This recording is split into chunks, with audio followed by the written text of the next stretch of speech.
Take care of yourself, teachers. This is not an easy time, but you don't need me to tell you that. In today's episode, 741, Sarah Parker Wolf talks to us about how teachers can be intentional about self-care. I challenge you to take at least one thing you learn in this episode and apply it to your life today. Tweet me about it and let me know what you did. Take care of yourself, teachers. Today's show is sponsored by Advancement Courses. Stay tuned at the end of the show to hear how I decided what professional development course I'm taking this summer.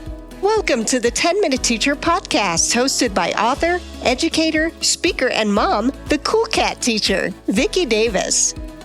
Today we're talking with Sarah Parker Wolf, author of Daily Intentions for the Classroom Teacher. Now, Sarah, first we want to talk about what are some important reasons to be intentional? Well, if we think about it, we would never go into a classroom without a lesson plan, right? We would never send our kids off all different directions and not have a plan for them, not have something for them to focus on every day. But how often do we do that for ourselves? And it seems like if you don't have that, at least this was my personal experience, that it's so easy to go through your day just in your default mode. You know, that kind of fun thing when you drive to work and you don't remember how you got there because you went the same way every day, you did the same thing every day. And let's face it, we're under a lot of stress. And so, it's great to just take a step back and go into your day every day, or maybe think about it the night before about what am I really doing this week? What is in it for me as a person? What can I do for a little bit of self-care? Am I really thinking about how I'm presenting myself to my students and really being my authentic self for them? Or am I just sleepwalking through the whole thing? And so the idea is that just like I think about all those principals who walked into my classroom from time to time and, where is your objective and where is your agenda? And we've got this whole list of to-dos, but what is our objective? What are we really focused on? How do we want to better ourselves, both as teachers and as people? And just, feel good about what we're doing every day, because it's so easy to get caught up in just all the craziness and let it slip by. Well, we have to be intentional, but how can we be intentional about being intentional? Give us some examples. Well, what I like to do is kind of take a theme for the week, because, the day can go by so fast and sometimes you miss something. We all kind of hear all these kind of catchphrases going around, we have to focus on gratitude, or we have to think of positive things. And that is a big part of it. And those are great things to think about. But I think we can expand it a little bit. And I think by just taking a small piece of each one of these kind of intentional themes each day makes it not so overwhelming. So you're like, okay, I'm supposed to be grateful every day, all day long. Instead, let's just take, on Sunday, let's be grateful that I know what I'm teaching tomorrow. On Monday, let's be thankful for the fact that I was able to get up and get my kids off to school before I got there and everything went smoothly. So, or I'm grateful just for the fact that I have a job, or I am grateful for the fact that I have a family or I have friends. And so to take just those little things, it just gives us a little bit more focus instead of just saying, I'm going to be grateful. But we can also expand that, think about what if you take a whole week and you think about eating and be intentional about your eating. And I don't mean I need to lose 10 pounds, but to be intentional about the fact that your eating is fuel for what you're doing all day long. And if you're feeling run down, or you're feeling like by the time you get to 3:00, you're about ready to fall over, are you taking time to back down and actually eat at lunch? Are you, one day, can you focus and say, just this one day, I'm going to go eat lunch with my colleagues and enjoy it. Or just this one day, I am going to eat mindfully, not shove something into my face and be done in 10 seconds. Which that can be very challenging. And so each of your weeks has a theme, and that's kind of interesting. Things like relationships, laughter, heartache. That's a difficult one. Give me an example of one of the ways you can be intentional about heartache, because that almost feels like focusing on the negative, but we all have them, right? Right. I think the one that sticks out the most for me that it was actually kind of difficult to write I had a colleague once who told me, be careful when you get close to kids, they'll break your heart. I taught high school for a very long time. And, there are kids that don't make it, that get in trouble, that let you down, disappoint you, make the wrong choices. But to step back from your disappointment, to step back and think about those kids and think about how you grew as a person and as a teacher, having known them.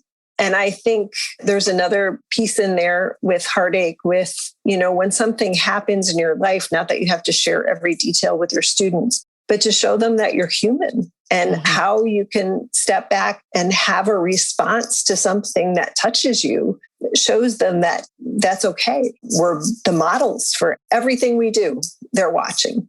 And so I purposely put the book that you didn't have to use a certain theme on a certain day, meaning like this isn't January 5th and this isn't February 8th or whatever, because sometimes you're like, everything's going great.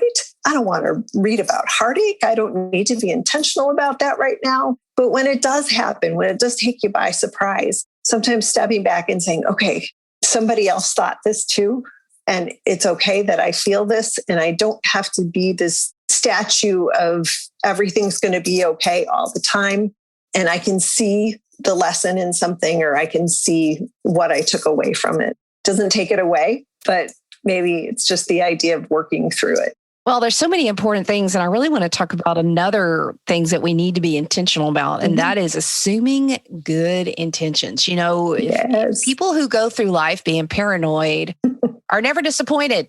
That's correct. That's correct. They're never disappointed because they are constantly expecting people to stab them in the back. But I think I found they're constantly, I don't know, I'm not going to judge because I have had times of paranoia myself. So how can we get back to assuming good intentions? I think when we just read about it, when you take a minute and you read that little blurb that said, boy, she took my stuff off of the copier and just steals everything that I do. Instead of looking at something that way, to take a minute to read that little intention for the day and say, oh, wait a minute, maybe she needs my help. Or maybe she just really thinks I'm really good at my job. And to take that and think, maybe this is something that I can work with. Maybe it's something that I can address without being paranoid, as you said. I think the whole point is that reading that reflection and reading that intention kind of stops us in our tracks and brings us into that present moment and kind of is self-examining in that, what am I really thinking right now? And is it really true? Or is it, your mind just spiraling all of this stuff? But it's meant to really just slow us down and think of a response instead of a gut reaction all the time. But I agree, that's exactly what it is. It's the, oh, she wants my job or he wants to get me in trouble with this person. And a lot of it is what we are imagining, not what we know. Well, and a lot of it is assuming good intentions with our students. Absolutely. And that assuming from the get-go that child wants to learn. And, if there is a barrier there, it is something that can be addressed and something that can be overcome. But to not go in and say, oh, he doesn't want to be here and he doesn't like me. And, but there's that in the book too. I just don't think that people go to work to do a bad job or students go to school to do a bad job. I think that deep down, we all want to do a good job. Now we can lose our hope. Right. We can get frustrated. We can feel like, oh, it's just never going to work out with me and that teacher. But I just think that deep down, most kids and most adults want to be successful in the learning experience. So let's finish up with a really cool one, an idea for living large. Yes. I think so many times teachers are so tired and so, pressured to do testing and all these things that are, thrown at them left and right, that we forget that we have these wonderful, big, beautiful ideas to just transform our classrooms and to transform the way that we reach students. And we've all got it. We're all beautiful, creative human beings. There's no way it's not. But we stop ourselves thinking either somebody's not going to support us or, oh, that's too much work or I don't have time. So what these intentions do under Living Large is just that we stop and we consider it. Maybe we don't do the whole thing, but to not dismiss, to take the time to think or write down, or really just take a minute to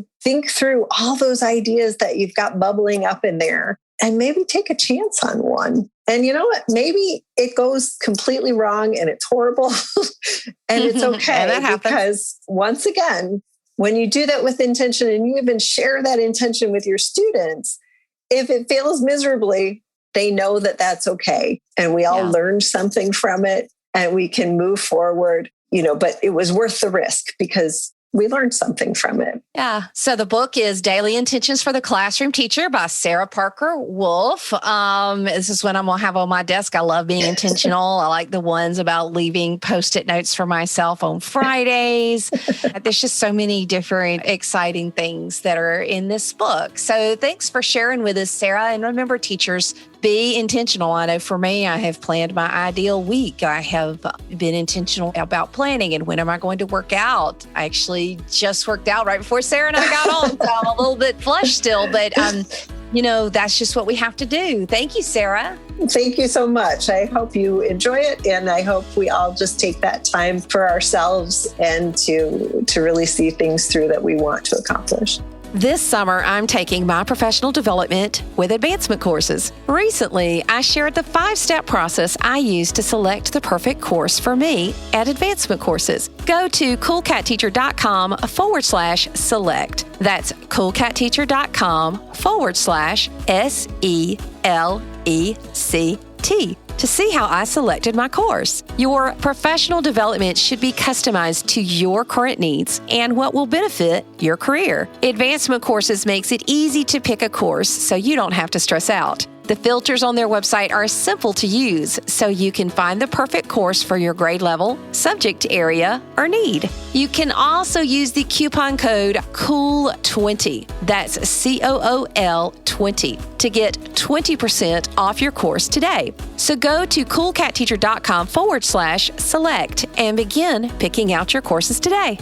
If you enjoyed today's 10-Minute Teacher podcast, why not subscribe on iTunes? You can also catch up with Vicki on Twitter at CoolCatTeacher or level up and learn with her blogs and free resources at coolcatteacher.com. Thanks for listening.